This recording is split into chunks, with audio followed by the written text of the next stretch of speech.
Well, hello, everyone, and welcome to today's Alaska Collaborative on Health and the Environment webinar. Today's session is entitled Community Based Science to Protect Future Generations. And I'm your host. As usual, I think I've been doing this for close to 3 years now, so it might be becoming a familiar face, but I'll be calling in here from Alaska Community Action on Toxics office, and we're based in Anchorage, Alaska, nestled on the traditional and unceded lands of the Dena'ina people. And I suspect, like many of you tuning in, quite grateful for the special place you call home and its past and present stewards. So for those of you new to CHE Alaska, the acronym CHE, it stands for the Alaska Collaborative on Health and Environment. So there's a national CHE, and CHE Alaska is just one of several regional partners. And as the Alaska CHE, we focus on links between human health and environmental factors of particular interest for Alaskans and other Arctic communities as well. So I invite ideas and suggestions from the audience at any time, morning, noon, night. Feel free to send an email over what environmental health issues and concerns are important to you, your family, your community. What would you like to learn more about? What deserves additional discussion? Yeah, please. So share ideas and requests in the chat today, and really, directly you can contact me by email or phone. I'll pop my contact info into the chat box. As well, I'd just like to mention that you can access our, I think, coming up on 15 years of past and as well as the upcoming teleconference and webinar topics at our website here, akaction.org, as well as the national CHE, healthandenvironment.org. So great resources, one of many out there, and I encourage you to have a look. So moving on to today's guests, we are very grateful to be joined by Vi Wahi, who is Alaska Community Action on Toxics, Environmental Health and Justice Program Director, and is currently a White House Environmental Justice on the White House Environmental Justice Advisory Council. We're also joined by Dr. Sam Byrne, an assistant professor of biology and global health at Middlebury College. And Sam's research focuses on environmental epidemiology, the occurrence and I think spread of disease. And so his research includes the environmental causes of health disparities, health effects of environmental chemicals, and the social and cultural factors which influence exposure to toxic substances. And our third guest, Sandra Galogergen, was born in Savoonga and serves on the Sivuqaq working group that guides all aspects of community-based research on Sivuqaq, which is that's the traditional name for St. Lawrence Island.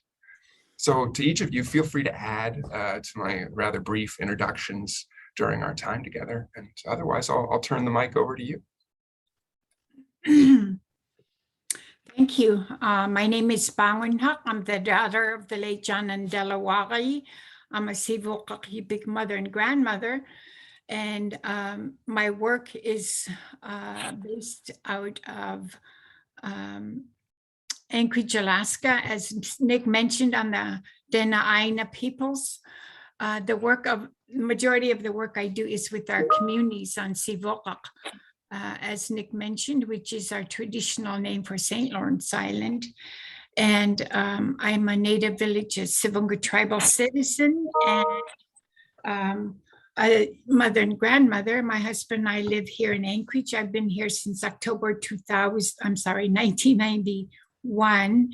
And it's great to have this opportunity. I would like to thank Alaska Community Action on Toxics Our tribal partners, Native Village of Gambell, Native Village of Savoonga, and Sam Byrne and Sandra Gallagher. Next slide, please. Sivuqaq is located in the northern Bering Sea, and we have 2 communities on our island. As you can see on the top left is Gambell, the older of our 2 communities, and we have approximately 900 people. And in the middle is Savoonga, where Sandra and I were born and raised. And on the left side is Northeast Cape, one of the 2 formerly used defense sites. At one time we had, we've heard from our elders, 10,000 people and 32 communities, and some of our elders feel that we had even up to 20,000 people. And we are located approximately 140 miles southwest of Nome. We're closer to Siberia than mainland Alaska. Next slide, please. These are images of our elders gone before us. The picture on the left is of my immediate family, my parents and siblings, and my grandparents, Wari, my Appa, grandfather, and he was from Sivuqaq Island, and Gangermi, my grandmother Ayuqyak, was Uwali clan from Gambell, and these are my siblings. The youngest my mother is holding is my sister Lori. This was before I was born, and the images on the top is of our youth, Eskimo dancing between two whale arches, and the bottom is of our elders, our grandmothers, who were the backbone of our communities. As you can see, the woman in the front row with the white hair is our great-grandmother. Next slide, please. These are just some images of our way of life. Our people live off the land and ocean, like for many, many generations, taking only what we need. There's an image of a woman splitting a walrus hide, which were traditionally used to in our angyaks. And there's images of a woman working on a sealskin. Below that, there's images of our men harvesting a bowhead whale, and of one of our elders preparing food. We have lived a way of life as our creator intended, taking only what we need and using everything.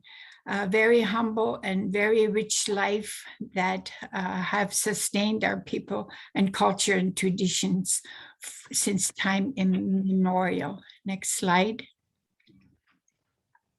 These are some more images. There's a picture of my son going gathering mer eggs off the cliff. There's a beautiful sunset. We have some of the most beautiful sunsets of this is in winter of Angyak and Gambell, and you can see the woman below the image of the sunset. She is working to cover the wooden frame of the Angyak. We use the split female walrus hide, and the image on the left is of our young men drumming. The drums are made from driftwood. We are above the tree line, and the drum is made from walrus intestine. And this was during a performance at the Alaska Federation of Natives. Next slide.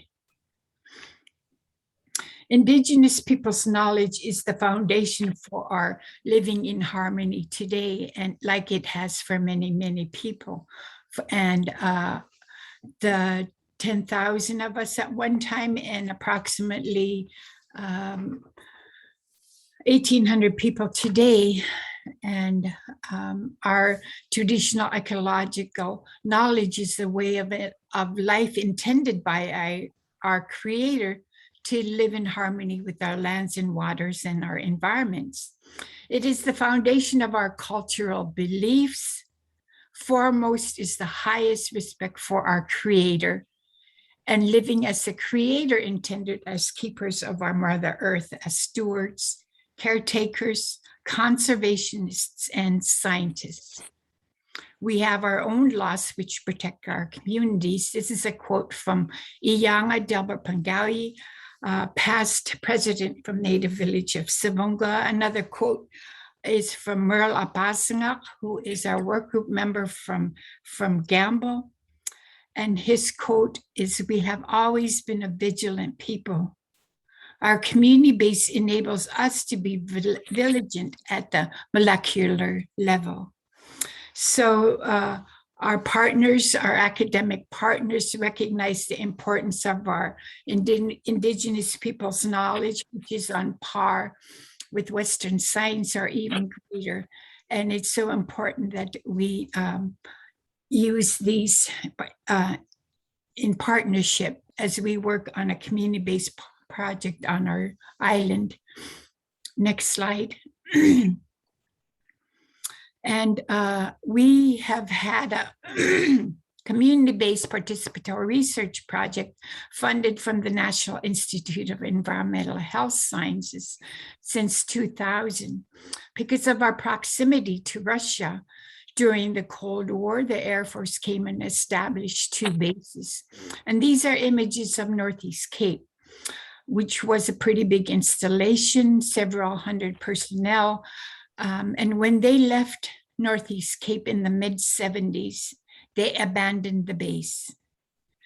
We had families, about approximately 130 people that lived there. At one time, we had a school, we had a tribe, native village in Northeast Cape.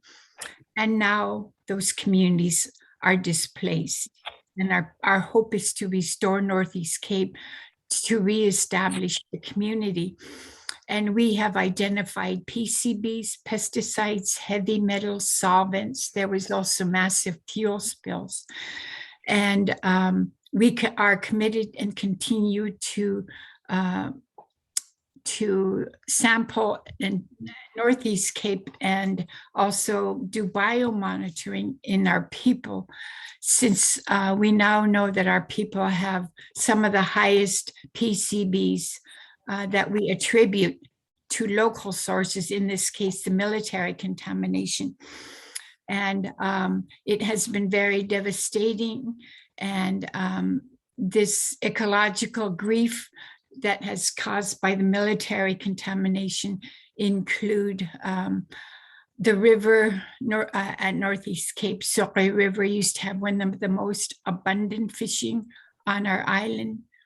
Due to the massive fuel spills and contamination, the fish have never returned. We have no more seal haulouts, no more tomcod fishing, and we now have a cancer crisis. And the other end of our island at Gambell, when they left our island, they dug big pits and buried everything. And when they left, all they had was their backpack and rifle. And when they came, they brought everything they ever needed for 15 years. Next slide. This is an image of Annie. We like to acknowledge and remember that she was a respected community health aide and elder that started noticing and observed the health changes in the health of her people. She started noticing high rates of cancer in those families that lived at Northeast Cape. And she witnessed not only cancers in the families that lived, worked, or camped at Northeast Cape, but also low birth weight babies and miscarriages. And she continues to inspire our work today. And she is instrumental in helping us continue this work. And when she started noticing all the cancers, miscarriages and low birth weight babies. She tried to get help for our people for 20 years. Nobody listened to her concerns or validated her concerns. And in 20 years, she got sent to agency to agency to agency and came around full circle. And our executive director, Pam Miller, was with another organization at the time, met Annie here in Anchorage at a women's conference. And basically that's how this project began. And she is still a big, she still continues to guide our work, and it's an honor to continue the work that she started. Next slide. In the beginning of this project, our people wanted to get our blood tested first. And we now know that the 3 groups that had their blood tested now have 4 to 10 times higher PCBs than the average American in the lower 48, which is on the left. The US population is at the very low end. That we tested the blood out of 3 groups: Gambell residents, Savoonga residents, and Savoonga residents closely associated with Northeast Cape. And as you can see, it's quite evident that our Northeast Cape families have even higher than our Gambell residents, but also much more than the US population. This, we attribute this to the military contamination. We have done congener-specific analysis of PCBs to indicate local sources from distant sources. We now know that the Arctic has become a hemispheric sink for persistent organic pollutants, including PCBs. But we attribute the higher levels much evident in our Northeast Cape families from the military contamination as being a significant source. Next slide. And these are health disparities that we are seeing in our people, which include, as I mentioned, cancers. We now have a cancer crisis. It's not a matter of if we'll get cancer, but when. It's very, this work is very difficult. I've come to do this work for about 20 years now. And we were a family of 8, my parents and siblings. Half of us in my immediate family, we've gotten cancer. But other incidences of illnesses never seen before in our people include thyroid disease, diabetes, heart disease. We mentioned low birth weight babies, premature births, stillbirths and miscarriages, and other reproductive health disparities, and learning and developmental disabilities. Some of these toxic chemicals disrupt our endocrine systems. They mimic hormones.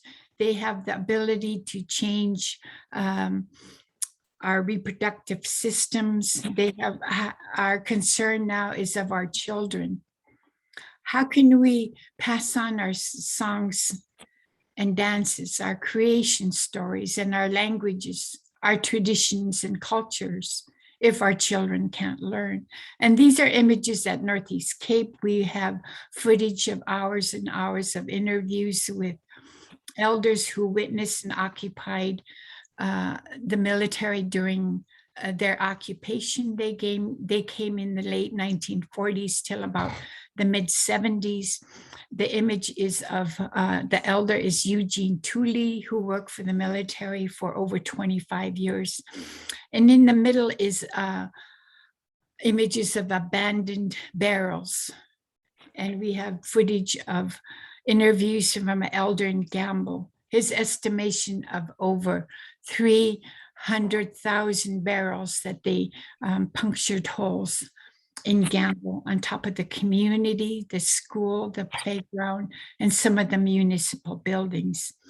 And the bottom image on the right is of our youth who are setting stickleback traps, fish traps at the Sivuqaq River. We hire and train local people. We're very much citizen science participatory research project. We partner with our tribes in both Gambell and Savoonga. We have a work group member that give us guidance and advice, and we'll hear from Sandra shortly. Next slide. These are the results of our traditional food study we did in the beginning when we learned the high levels of PCBs in the blood of our people. And we collected over 300 samples of everything that we eat. And this shows that the sea mammals, which are important foods for our people during our long winters, have such high rates of PCBs in the marine mammals, blubber and fat, showing anywhere from 0.022 from the reindeer, blubber and fat, to the polar bear, up to over 580 parts per billion, which is alarming. And because these persistent organic pollutants have no boundaries. And as I mentioned, we now know that we are some of the most highly contaminated people on the planet because of our reliance on our subsistence foods. However, it's so important to emphasize that our people still feel the benefits outweigh the risk. And it's our identity, it's our way of life, and a way of life that we continue today. Next slide. And Sam will take over to talk about highlights of our research. Great. Thank you for that wonderful intro, Vi. So as Vi described the beginnings of this research project, we're very much focused on documenting the contamination around the formerly used military sites. And sort of with discussions with community, it has expanded a little bit to think about all of the other sort of many potential sources of persistent organic pollutants and persistent toxic substances that might be present in the local environment. And typically this functions as kind of a very large scale collaboration in which community members and the working group kind of help to define concerns, and then we figure out what tools we need in order to address those concerns. So that often includes things like epidemiological studies looking at exposure in people and health effects in people, as well as ecotoxicological studies looking at the distribution of contaminants on the island and thinking about whether we can pick apart kind of the mechanistic toxicology of how health impacts might be occurring. And then all of that comes back together to think about scientific conclusions, to think about public health advice, to think about advocacy about how we use and regulate these compounds which are putting the Arctic at risk. So Vi described very well some of the point sources of pollution on the island, including military contamination. But it's important to study pollution in the Arctic more broadly because, as she mentioned, the Arctic is a hemispheric sink for pollutants. So semi-volatile compounds are evaporating from lower latitudes. They're condensing into the Arctic and they're being trapped. Once there, they can bioaccumulate in living things. So they will build up in living things over time. And they'll also biomagnify up the food chain. So the higher up the food chain any species is, the more likely it is to be contaminated. You can see 10,000 times the concentration of a contaminant in a polar bear as in the environment around that polar bear. So these are profound effects and important effects for the communities on St. Lawrence Island because they rely on high trophic level species like polar bears and ice seals and on long-lived species like bowhead whales. And so there's the high potential for both local sources of pollution and the accumulation of pollution from all over the Northern Hemisphere. But as I said, we sort of expanded some of this work to think about not just the contaminants that are associated with the military site, but to think about some of these newer classes of compounds, right? To try to stop some of the problems that we have seen historically from happening again, right? Can we identify some of these compounds before they become even worse problems for the Arctic? And so one of the groups of compounds that we have been thinking about are PFAS, and polyfluoroalkyl substances, and these are currently used persistent organic pollutants. They're used for all kinds of things, including industrially. They're used in commercial food packaging products. They're used in cookware and in rainproofing and in firefighting foams.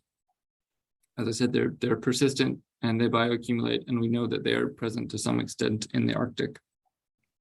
So we wanted to get a sense of whether they're present on the island, whether they're present in the environment, in people, and if we can pick apart perhaps where they might be coming from. So one of the first things we did was to just look for these compounds in people's homes, and then also in people's bodies. So we know from research elsewhere that the indoor environment and personal product use is a source of these compounds. They're put into a lot of products. So this was our sort of initial step in looking at whether these compounds might be coming from the indoor environment. So these are just relative concentrations of these compounds in dust and in serum. So we're just kind of looking for the patterns here. And you can see that there's a few compounds that sort of jump out. PFOA and PFOS were compounds used in incredibly high volume. Some of the most commonly used compounds and present at the highest concentrations in the environment and people. So in a lot of ways, not a surprise to see them showing up in these communities. They're present in dust as well. So they're pretty commonly put into products, and they are present in the indoor environment. Some of these other compounds, though, like PFNA, perfluorononoic acid, and perfluoroundecanoic acid, here we see are present at relatively high concentrations in people's bodies and not very common in the indoor environment, which suggests they might be coming from outside the indoor environment and perhaps not personal product use.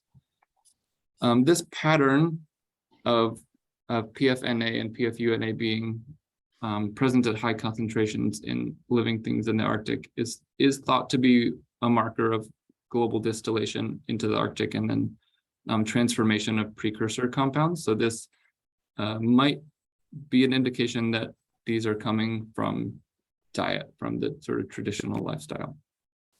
When we compared what we found in people to the concentrations of these compounds in the US general population, measured it in NHANES, and here they're split across male and female.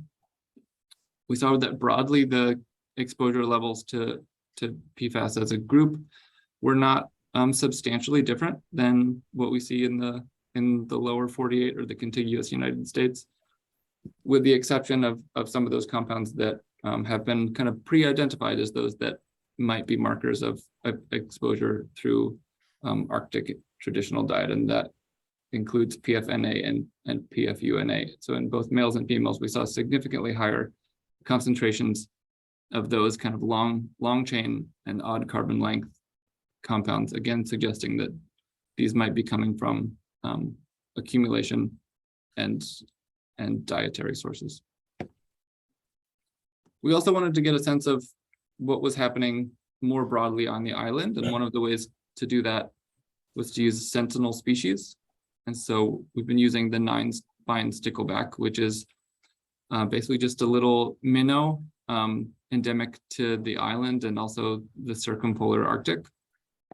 They're quick and easy to collect. They can be caught in unbaited minnow traps, and I showed a great picture of youth putting those stickleback traps out at the military site. There's no need to collect human tissues, so we can kind of get a sense of levels of contamination without people. And so I'm going to present some contaminant concentrations in stickleback in 10 fish composite samples because they're quite small. So we were looking for PFAS in these fish from across the island. One of the places that these fish were collected was in Troutman Lake, and this is a photo of Troutman Lake, which is directly abutting Gambell here.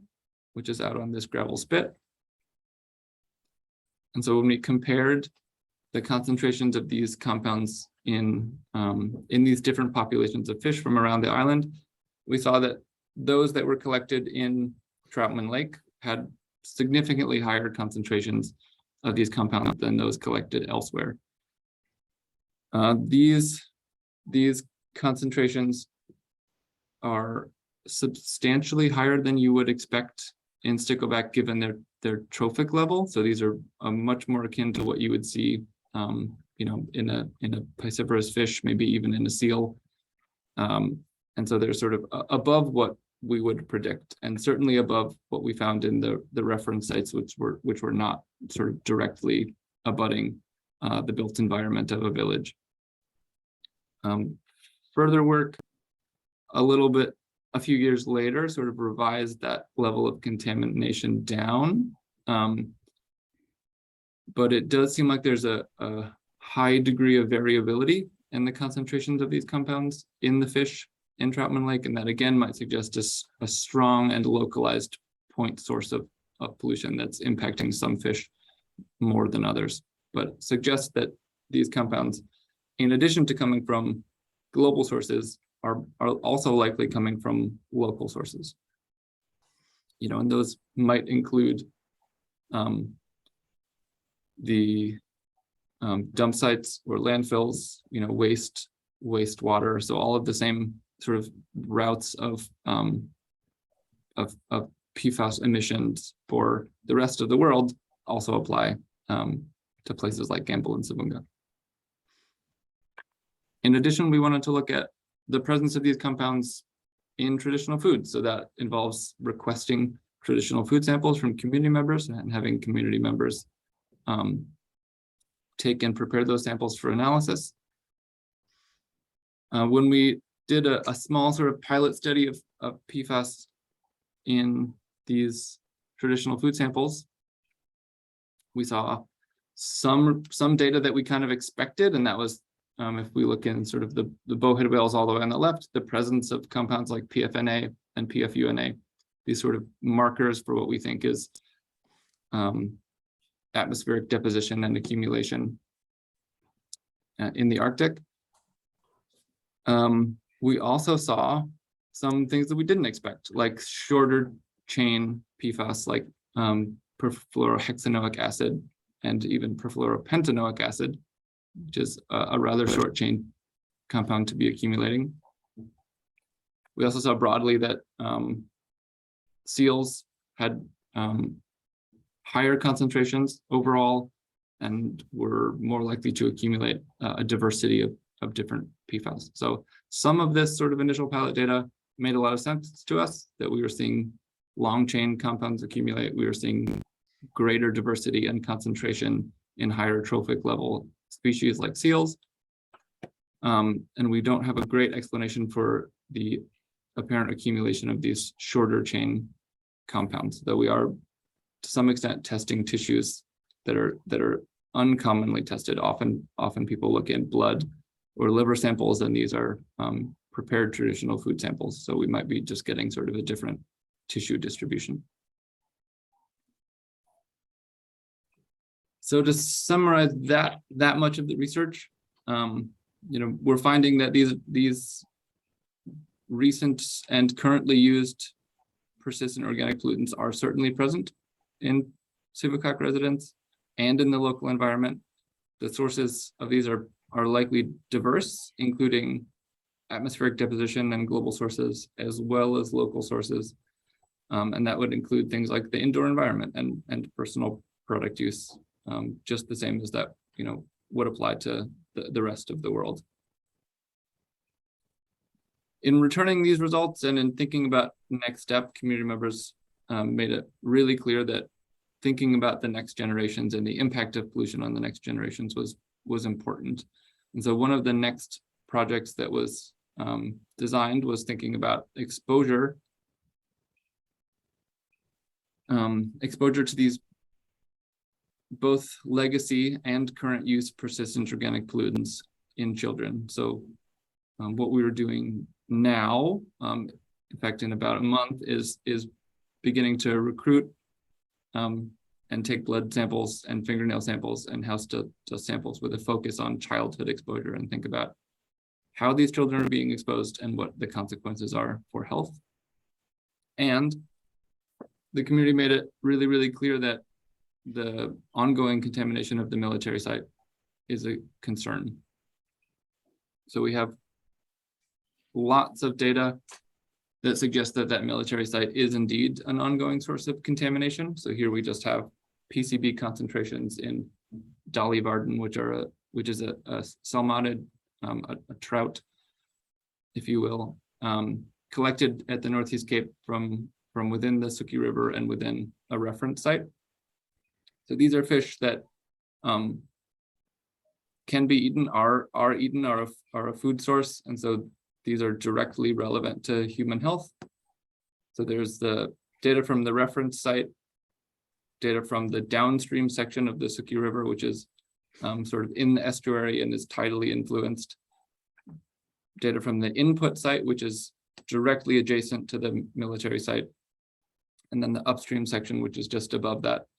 And you can see that there are significantly higher concentrations of PCBs in the fish from the input site and the upstream site as compared to the reference site. And these are concentrations that have health implications. So almost all the fish are above, actually all of the fish were above the unlimited consumption guideline based on the EPA recommendations. And most or almost all of them were above the guidelines for even 3 servings a month. Again, suggesting that this military site is a potential source of contamination that is relevant to human health. And finally, there's going to be some much more detailed analysis, both of the health consequences of PCBs in the ecotoxicological system. So thinking about how do these PCBs impact thyroid hormones and tissue-specific gene expression within this animal model. And then doing similar work in humans and thinking about, how do these PCBs impact, again, thyroid hormones, metabolic function, things that we know are potential problems in island residents.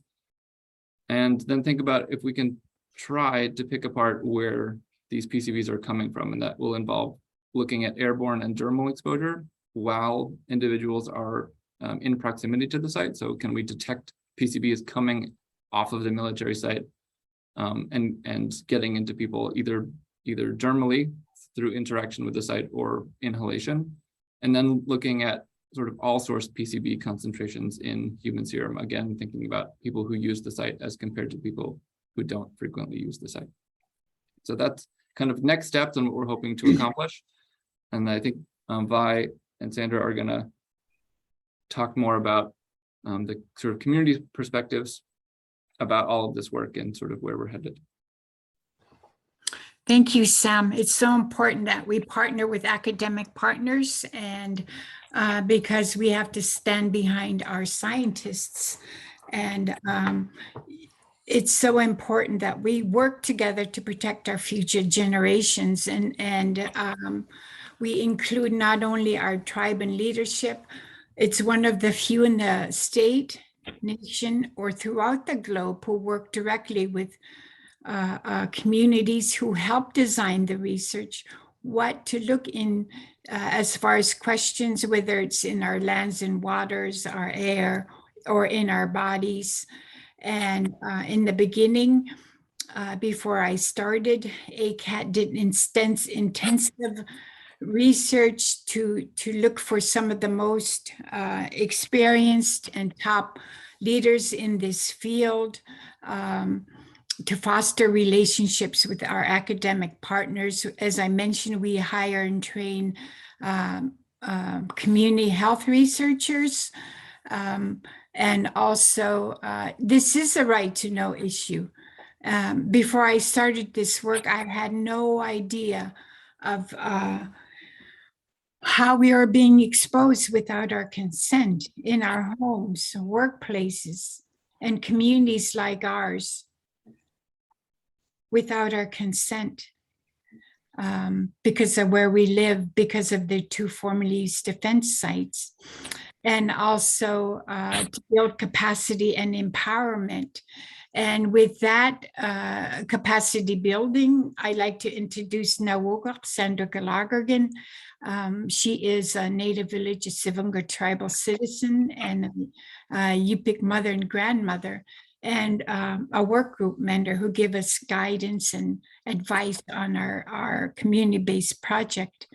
And can you introduce yourself, Sivuqaq Sandra? Thank you, Vi. My name is Sandra Gallagher, Sandra Gallagher, but everybody calls me Sivuqaq. I'm born and raised here in Savoonga. When I was a young child, all the way up to my middle school, we camped at, we spent the summers at Northeast Cape while the military was there. And I wasn't aware of everything until Annie Aloha. And I wasn't interested. But then I got my 2 grandkids and I started noticing a lot of things I never knew before. I never knew the word cancer when I was young. Cancer took a lot out of this community. My parents, my brother, my uncle, my husband. My sister is a breast cancer survivor. And right now my brother is going through chemo. So of course, I'm so concerned about the environment here. ADHD, ADD, thyroid disease, everything that was mentioned is on the rise here in this village. But yes, I'm very much concerned about our environment and our immediate village environment. But I learn as I go, and thank you, Vi and Nick and Pam. Right now, a lot of our youth are becoming aware. They're becoming aware of the growing up, like autism and thyroid and ADD, ADHD. Just a few years ago, there weren't that many special ed kids. Now, this year, there's several of them, special ed kids, so they had to hire more special education paraprofessionals. So yes,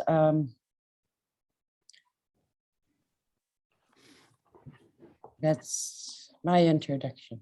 Thank you, Sivuqaq. And you know, it's so heartwarming to learn that this community-based project not only informs our leadership and people. We partner with our communities to make sure that we know what is was abandoned and buried on our island from the 2 formerly used defense site, but also to learn that we're being contaminated without our consent from anytime a chemical is applied, anytime it's manufactured, it's used, it's spilled, that it ends up here in the Arctic through air and ocean currents. And we're more exposed than any other people on the planet because of our reliance on our Yupik. So it's not only do we provide this data as a right to know, but we provide it so our people can make their own informed decisions. And this project is instrumental in helping to ban toxic chemicals at the state level, national level, and international level. And I know that you took our Community-Based Research Institute recently, you and your son, as part of this island project. Not only do we continue to monitor the 2 formerly used defense sites on our island and newer classic chemicals that Sam mentioned, and the influx of toxic chemicals that are getting trapped in the Arctic, in the permafrost, the glaciers, and ice, that come here through air and ocean currents. And as the ice melts, as the permafrost melts, that's another route of exposure. And these are some of the topics that we teach at our Community-Based Research Institute. Can you tell me a little bit about why it's important that as part of our island project, we continue to offer college-credited courses? What did you learn and what did you hear from your son, Ryan? Basically, like I said, a lot of our young people are becoming aware of the environment. Like you mentioned, permafrost melts. No sea peaches last year, none showing up this year. Sea peaches are what washes up a delicacy of our people, but we haven't seen any. Not only is it land environment, but our ocean too.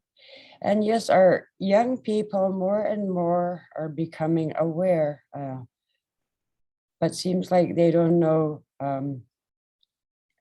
how to go about it.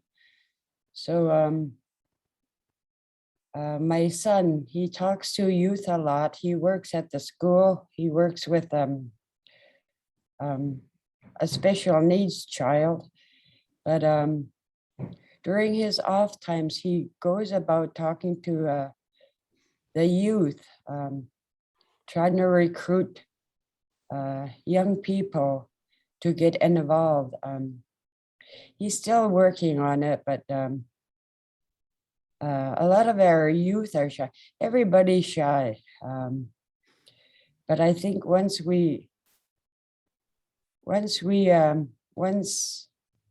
talk more about it, I plan to go to classrooms, preferably high school, middle school on up, to talk about environment and our village environment. I'm waiting till after the holidays. It's been hectic at school. Maybe after Halloween, me and my son will go about talking to the youth and how to get involved with our environment. So those are so important. Like I mentioned, I never knew there was so much injustice globally.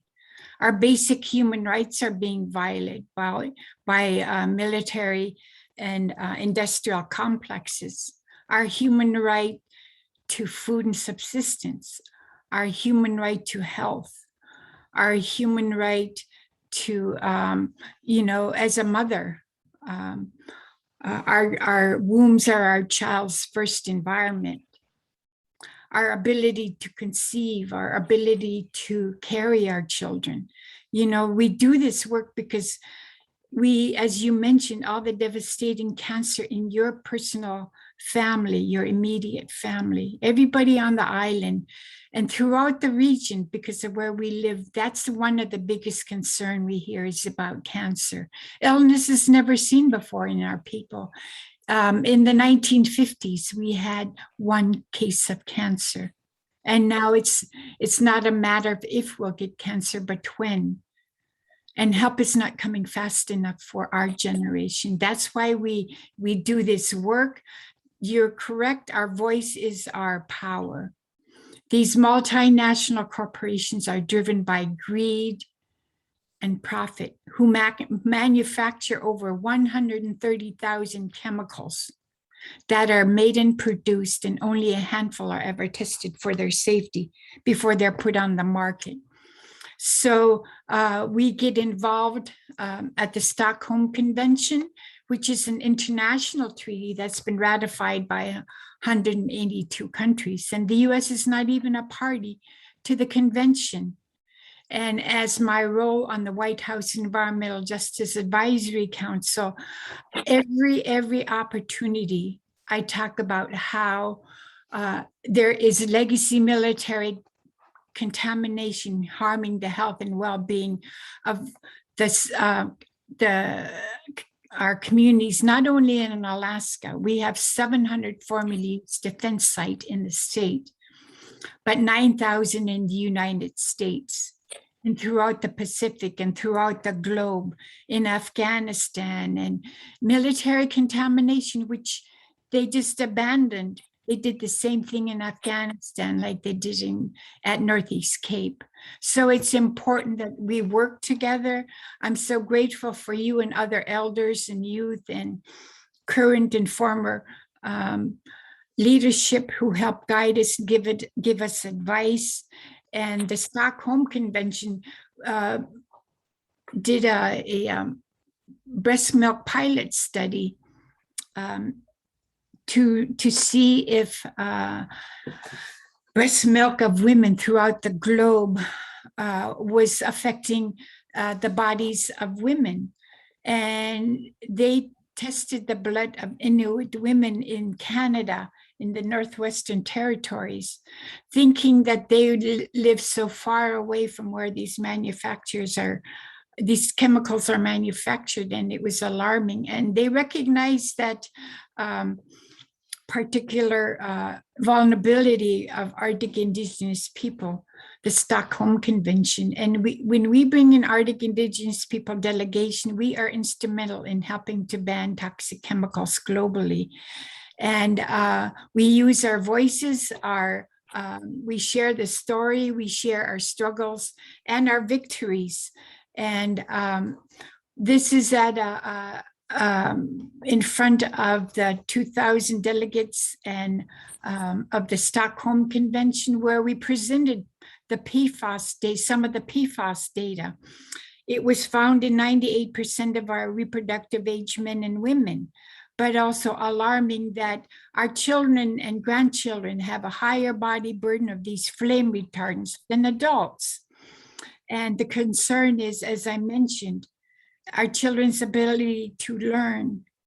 How can we pass on our languages, our traditions and cultures, if our children can't learn? And it's so important that we provide this data, not only for our leadership, but also the rest of the communities. Our leadership want us to pass and share this data. They know we're not the only community. So I want to thank Sandra, because this is a truly community-based project to protect the health and well-being of our future generations, so that our being as Yupik people, our traditions and cultures as Sivuqaq Yupik people will continue. And with that, I like to thank ACAT and Sam and Sandra and Nick, and for this opportunity, but also to Atan and Napakhlak. You know, this work is so difficult and personal. If I didn't have my faith and hope, I wouldn't be where I am today. And with that, please get involved. It's going to take all of us, civil society, to make meaningful change to protect the health of our people, our bodies, our lands and waters, and our future generations. Do you have any closing remarks? No. More power to everyone. Thank you.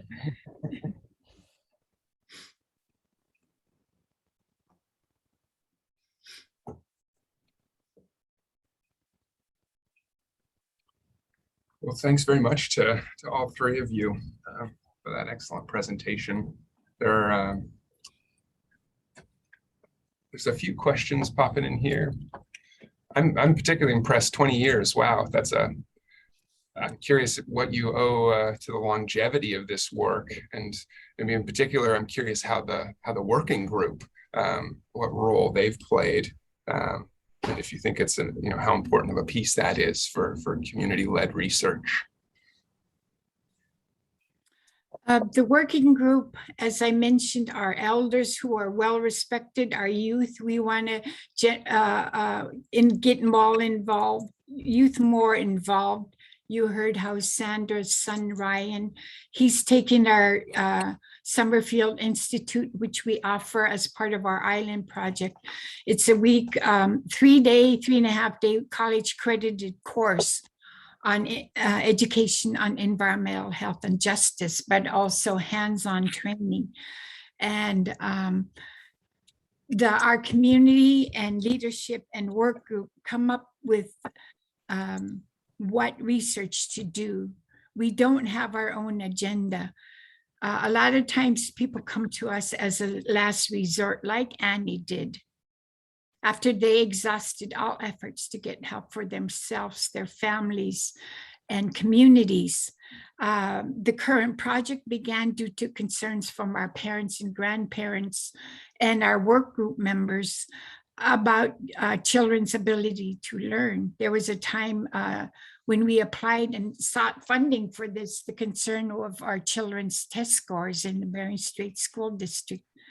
And how can this happen to a population that relies on traditional indigenous people's knowledge, all science-based, how to predict the weather, the migration patterns of the wildlife, ecological knowledge passed on for many, many generations, in what some people call the harshest locations on the planet where we live. So, it's so important that these projects continue. We share the model of this with other academia who want to learn more how to involve communities. I mentioned the college credited course. We've provided and shared this CBPR model, statewide, region-wide, nationally, and international. It's so important that we are not only research subjects, but that we are help design this research. We come up with the questions of how these toxic chemicals may be affecting our lands and waters and bodies. Thanks, Vi. Sandra, I don't know if you would like to add more about your role on the work group. I just want to spread awareness, especially to the youth. Awareness. I notice that a lot of them are becoming aware, becoming aware of the global warming and the pollutants, especially dump site and elsewhere. I notice a lot of youth are starting to bring trash bags with them. Nobody told them over the summer when they go riding out of town, picking up trash. So I just want to spread that awareness and maybe build it up. I see that there's a question from Dylan about ecological grief. In what ways does it capture or leave out relationships between pollution, climate change, and indigenous people in particular? We have been the stewards of our lands and waters, tied intricately. We only take what we need. We use everything from the wildlife. We believe they give themselves up to sustain our people, but also our clothing, our tools. And we saw images of the angyaks.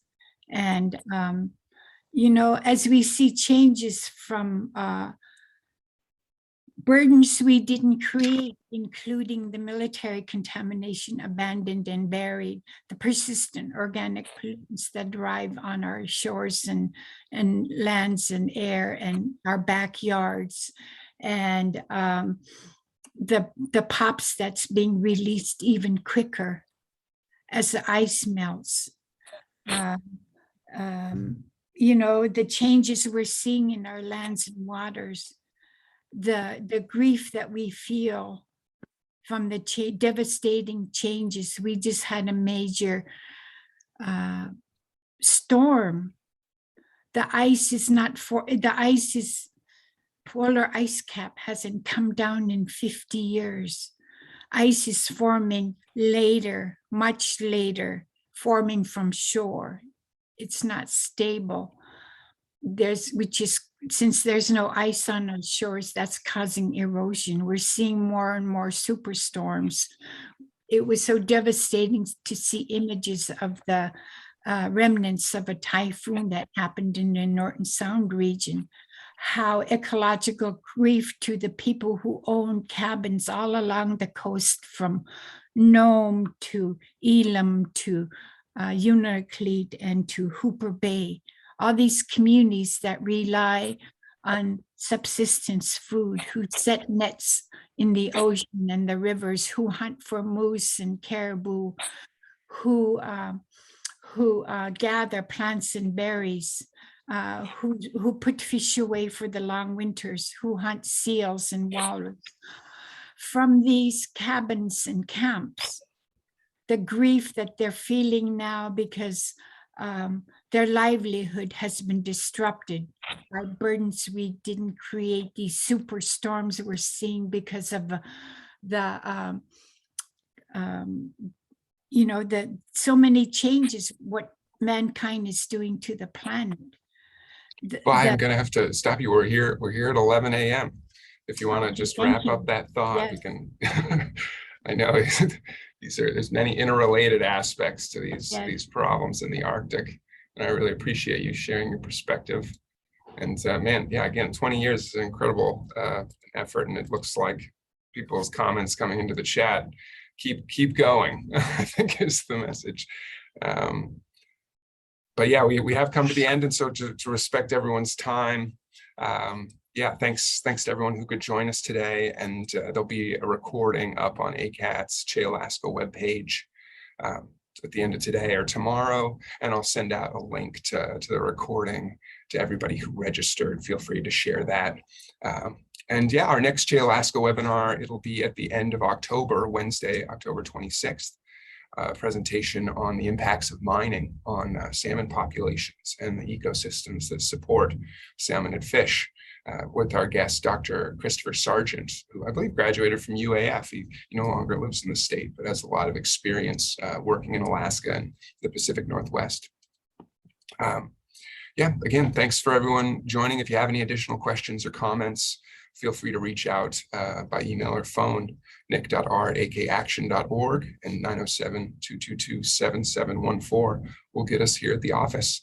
I'll update the resource list with the things that were shared, and it's full of more information on this topic. And thanks again for everyone who could join us, and especially to our guest speakers.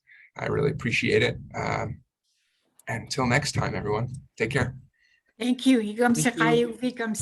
Thank you. Bye, Sam. Bye, Nauka. Bye-bye. Thank you. Bye.